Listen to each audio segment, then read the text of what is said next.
Blackstone presents Between Thought and Expression Lies a Lifetime. Why Ideas Matter by Noam Chomsky and James Kelman. This book is read by Donald Corren. Acknowledgments. Thanks to Gus, John, and the George E. Davey estate for their generosity in permitting the use of their work, and to the others whose correspondence is included. All proceeds from the Scottish end of the production go towards the Spirit of Revolt archive. For all those volunteers, participants, and audience members who took part in the Self-Determination and Power event, Govan, 1990. Introduction. James Kelman.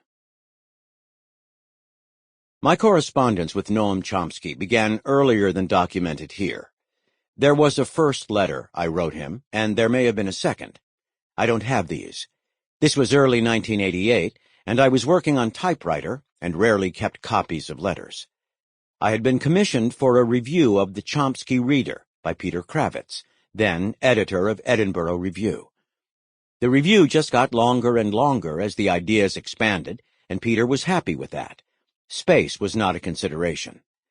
Later, he heard through friends that Chomsky was visiting London to give a public lecture. We wanted to invite him north to give another in Glasgow, and attended the lecture at Battersea Town Hall, hoping to make the invitation in person. John Pilger attended the same meeting, and recalls the incident when Chomsky defended the right of a neo-fascist to heckle him. I remember this too, and very clearly. The man had traveled from France to attend the lecture, expressly to confront Chomsky.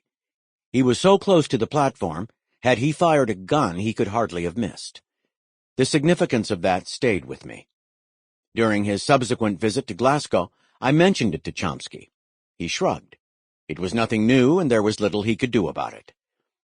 When we issued the original invitation to him, the idea was that he visit Glasgow to deliver a lecture. Nothing else was planned. When he agreed to come, that one lecture developed into what became the Self-Determination and Power event, held over 2 days. This book is not a record of that, nor of its organization, and I make no attempt to present either, although they are a part of it. The value of debate and exchanging points of view was in evidence during the organization. People were ignorant of the work of George Davey, and could not fathom why he should have been sharing the second-day platform with Noam Chomsky. A few were for, and a few were against.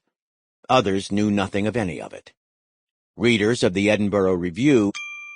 Sample complete. Ready to continue?